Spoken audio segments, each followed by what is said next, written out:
PositivePower21.org Internet Radio. Welcome to Uncovering Mr. Right, an online communication for women only. A Royce Enterprises production. Hear his confessions, his secrets. Why do men cheat? Does marriage mean anything to him? Does men really desire a wife? Everything you want to know, but were afraid to ask. Thank you for tuning in to Uncovering Mr. Right. Thank you, ladies and gentlemen, for joining us today with Uncovering Mr. Right. And today on my show, we have Ty. He's from the Washington, D.C. area. He also did a show with Ask Miss Right. Of course, that was from a female perspective, because she got that show going on called He Said, She Said, with you got Latrina Davis and Reese Cortland. So we may be able to catch some of their programming later on Uncovering Mr. Right. But Ty, thank you very much for being on the show. How you doing today? I'm good. I can't be better. All right, man. Appreciate having you here, man. We're going to dive right into it. Now, I had a chance to listen to a little bit of the tape. I understand that you have found your Miss Right, man. Congratulations. Thank you, man. Thank you. Now, how long was it in the making? I mean, is this like, I know sometimes you can meet Miss Right, you think that was it. You took it as far as you could take it. Some relationship just not forever is what it is. Now, what's so special about this young lady? I mean, everything, I guess. Just her demeanor, her personality, her goal, her mindset, just everything about her just speaks to my soul, man. Wow. So, I mean, now, have you been searching for Miss Right? Or you found her? You thought you found her one time before? What happened? I mean, ironically, I for a long time I was searching, and at that moment I decided to stop searching and give up. Is when she found me. Wow. Now, how did you meet Miss Right? We met through a mutual friend. Again, I was at that point where I was just done with the dating scene. Nothing had quite worked itself out. And a friend of mine had just mentioned that they had another friend that was kind of in the same position I was, and just thought that we could just sit and talk to each other, maybe encourage each other to keep looking or what have you, and so forth. And just so happened that we kind of hit it off ourselves. Wow, that's incredible. Now, is she from the Baltimore, Washington area? She is, in fact. We kind of met up actually just one night. We was out, and she invited me over, and we just wanted to talk and just see if we could hear each other's stories a little bit. And she just, again, the first moment I saw her, it was almost that love at first sight. Wow. That is deep, man. That is deep. Because people talk about that all the time. It's like you see that person cross your path or a mutual friend, and it's like magic. Is that the word to describe it? It's definitely the word to describe it. I mean, but the key to that is differentiating between love at first sight and lust at first sight. Yeah, but how old are you right now, Ty? I'm 29. Yeah, at that age, you kind of know. I got married at 29. Oh yeah. And I think I met my wife. I was 27, about to turn 28. So it didn't take long for me to propose to her, man. I just knew it, man. I dropped everybody that was in rotation. I mean, they were sending me flowers, credit cards, shoes. I just wouldn't budge, man. It's like I really wanted to spend the time to get to know her. Now, your situation, now were you dating when you met her, or I wasn't. I mean, on... I had actually just ended a situation, is what I'm calling it, a couple months prior to meeting her, and like I said, I was just done with the whole scene for a while. I was going to just focusing on my career, so it was just by chance that me and her crossed paths. Yeah, that'll happen. You just say, hey, let me focus somewhere else. If it happens, it happens. And like they say, the person will cross your path eventually. You're just not aware when it's going to happen. That is crazy. All right, so what kind of things you guys got in common, man? What makes it so special? I mean, just our outlook on life. I mean, we've we've had very in-depth conversations about where it is that we see ourselves and our careers and our family lives and things of that nature. And we just sit and converse about the things that are most important to us. And I mean, right now, I think we've possibly crammed about a year's worth of conversations into just a couple months. Yeah, right. Because you're 29, that's still pretty young, but that's a good time to decide that it's time to settle down. And now, Ty, what are you doing for a living right now? I'm currently a manager at a, commercial equipment rental company. All right, so you up in upper management, so you know how to deal with people. Yeah. The stress of every day, responsible for a company like that. Now, being in a position like that, I mean, how far you want to go with your career? I mean, are you planning to stay with this company a long time, or are you going to just take this management experience and take it somewhere else to make more money? I mean, essentially, I'm just looking to fill this chapter, of the book. I mean, there are several chapters thereafter. I can't say for sure if it's going to be with this company or not, but it's a very good possibility that it may be. For Yeah, right now, I'm just kind of focused in on making the best out of this particular chapter.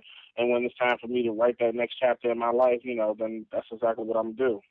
But yeah, I'm good, definitely not good. looking to stay in the position I'm in. I'm always looking to progress and move forward. Right. So, how long have you been a manager? I just got this promotion maybe 4 or 5 months ago, Okay, and okay. So you knew at the job, yeah. So you yeah, I want to spend a mean, little, yeah. I've been with the company maybe a year and a half, and this is my third promotion in that time frame. Wow. So you're doing good, man. So I mean, is it any more upward mobility to go? Definitely, definitely. I just had a conversation maybe 2 days ago with my district manager about a possible promotion in the next year or two. Wow. Okay. Now, so right now, so basically, you and this Miss Wright, you guys basically have kind of a long distance relationship going on right now. We do, but we make the most out of it. We see each other as often as possible, and the times in which we can't see each other per face to face, we make every effort we can to either, video chat, text, call each other, just stay in communication constantly. I know, man. With the technology today, man, it's like, wow. It's hard to. It's even hard to cheat now. Yeah, They made it easy to meet people, but now it's harder to cheat. Like, for example, you know, Sprint offer, a home, what they call a family finder, yeah, for the kids. I got the wife on there too. So, you never know. You feel like, oh, I've been a little inadequate in this little department here. I'm not spending that much time with because you focusing on this and that, and then she made a move. And you say, wait a minute, she never done that before. Let me see where she's at. Did she say she's gonna be where she say she's gonna be at? So you pull up the app.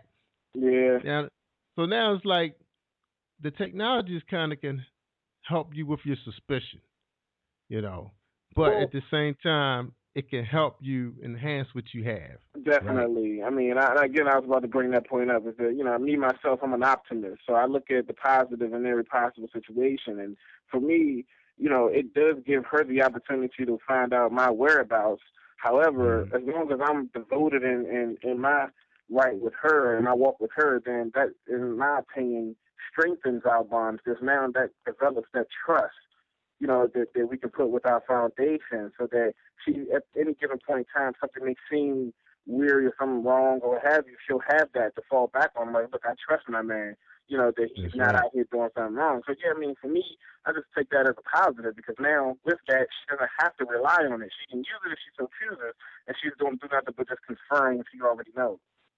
That's right. That's right. And the one thing I say, you know, by both of you being professional people, that helps when you are a professional on your job because that means that the man trusts you with all of that stuff he just gave you, right? Mm-hmm. And she's a professional and she's being trusted with everything because I'm sure she's doing well on her job as well. Yes. Do you know a little bit about what she's doing right now? I mean, I know a little bit. We kind of focusing currently in on our personal lives, but I do know a little bit about her profession as well as she knows about mine. And I mean, I guess the biggest thing for me is just encouragement. That's essentially Hmm. the common denominator between us and our professional lives. Is that I always encourage her to do better and to progress, and she does the same for me. So I mean, she could be doing anything as far as I'm concerned. I'm just going to encourage her to be the best at whatever it is she does. That's right, and that's wise. Because I'm gonna tell you, Ty, I just had a young lady on a show yesterday, and she told me, during the time, her and her husband was married, think she said they put in maybe 18 years. He started putting a lot of pressure on her because they were working for the same place, same government agency, and she said that he just was just always nagging her about she wasn't moving up because she was just a grade five. Mhm. And then when they broke up, she started moving up. Now she's like a 12, and he's not around anymore. And she's single. I was like, wow. I said, I can't believe it. And she said they were really, really good friends in the beginning of the relationship. Now, support. Now, how would you feel? I mean, could you handle a woman making more money than you? Or it doesn't matter. You're just putting it all together, I making mean, yeah, the best it life doesn't possible. matter to me, man. There's an equal contribution as long as we're bringing something to the table. I mean, it don't matter. I mean, because her money's my money, my money's her money. I mean, essentially, we're looking to grow together. So, I mean, she could make, 200 grand a year, and I could be making minimum wage. Or the roles Hmm. could be reversed. It really doesn't make a difference to me. Like I said, as long as we're both making our equal contribution, and by that I mean we're both giving it everything we have. To me, it's an equal contribution. It's right. It's right. It's, building a household, raising kids, taking care of aging parents, just having a support system. Period is really important right now for people. I mean, and Definitely. this is tough times right now. I mean, people losing their jobs or they're receiving additional work on the job because now. The way companies are downsizing or they're not rehiring retirees, people are stressed now. So it's even more important now that the support system is in place with the spouses. It's like you got Definitely. to find time for each other. You got to have fun time. You Oh yeah, know. I mean, it's never going to be easy. I mean, especially with all the responsibility in today's society, to kind of maintain and to stay on top of things, But given the dynamic of my relationship, we make it a valiant effort to get that time in with one another, just to kind of de-stress from the professional world and just kind of revel in each other's love and support. So I mean, it's essential for any successful relationship to have that time. That's right. That is so true. So true. The support is so important. Now, one of the major issues that's going on with a lot of couples now is they making financial mistakes. They're like um, kind of going beyond you know their living. Now, how you feel about that? Like the credit and putting your money together. Talking about retirement. You know, I mean, how you where are you with the when it comes to finance? I mean, essentially, I just play to our strengths. So if one of us is better at managing the finances, then I'm going to let that individual manage the finances, whether it's myself or her. It really Mhm. doesn't matter. I feel safe and confident in her ability to manage finances. She's done so on her own for numerous of years. I've as well done it. So I mean, we just play to each other's strengths. So I have absolutely no worries in that regard. However, I mean, for other people, I would just suggest that, you sit down and you have a conversation and you kind of see what their viewpoints and how they handle, their money and finances and bills and things like that. And you just kind of come together as a collaborative and figure out what's the best course of action for you. Absolutely smart man. Because one of the things my wife and I worked the same way. She couldn't handle it. She had just came straight out of college, and when we got together, and she had her bills, I had my bills. We put it together. It was just too much for her. Hmm. So so I said, okay. She said you take care of it, and so for 20 years, going on 21 years, I've been managing our finances. I was able to help her fulfill her dream of buying her dream home and driving her dream car and that kind of thing. So she trusts me with the finances. Now, everybody's credit is not where they really want it to be because when you start, you lose income, you lose jobs here and there. You want to make sure that person is there for you.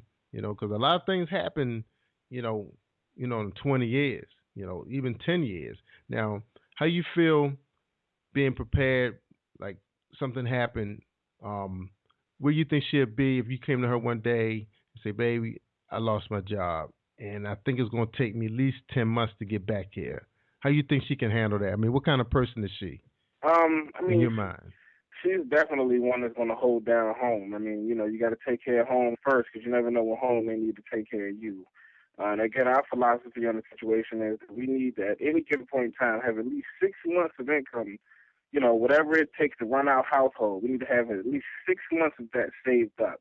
If such an event did occur. I mean, it could be her just as easily as it could be me, and That's right. from that we would draw from that as well as that second individual's income who's still coming in, and again we would just push and support each other to try to get back up on our feet and encourage them that it just it's temporary. It's only going to be temporary. However long that temporary lasts, it just can't stay that way forever. I mean, no matter what the situation, because once you hit rock bottom, the only way to go is up. That's right. That's right. And I've seen many friends in that same situation, and the other spouse just couldn't handle it, and it really threw a wrench in the relationship because they didn't know that person was going to be that way. That they just look at them as someone that was supporting and taking care of them. Now, this is our last question, Ty. You've done a really good job. I like the way your answers have been. Tell my audience what experiences did you learn from your past relationship that can help you with this one. Um, Past relationships. I mean, I've learned to just be patient, man. Patience is really going to help out in any relationship, man. Understanding, try to see things from that other person's perspective, not just your own. I mean, because a lot of times, just thinking about things in your own light, you really don't see the other options that were available to you. When you see things from a Mm-hmm. different perspective, you kind of get a different way of looking at it from a different angle, and you kind of say, "Oh, I maybe could have adjusted this just a little bit, and it could have came out with a completely different outcome." So, Right. those are the couple of things that kind of stand out to me from previous relationships that I kind of carry over into this one to try to ensure its success. Yeah, good answer, good answer. And look, we got one more minute, and something just hit me. I was thinking about I was at the barber shop and I was reading this conflict management book, and the barber said, "Oh, you reading another one of those again?" And I said, "Yeah, I'm reading it because I'm trying to deal with my teenage daughter right now, but it was for the job." You being a manager, you think some of the training and dealing with customers, your boss, the company's demand, the training is going to help you with conflict resolution within this relationship if it ever happens. Definitely. I mean, a lot. If you really think about it, a lot of the techniques and a lot of the scenarios that you face at work, you're probably going to use and face at home. I mean, communication in any setting is going to be your best friend.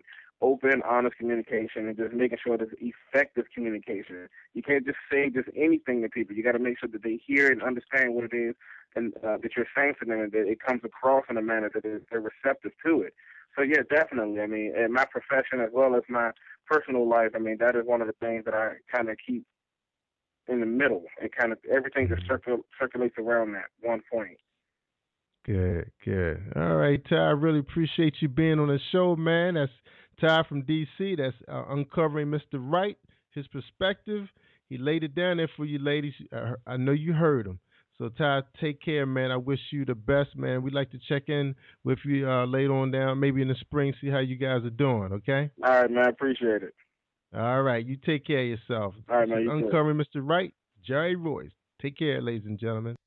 Positive Power 21.org. Internet radio. Thank you for tuning in for Uncovering Mr. Right. He said, she said, with Reese Cortland and Latrina Davis. Thank you, and stay tuned for more of Uncovering Mr. Right.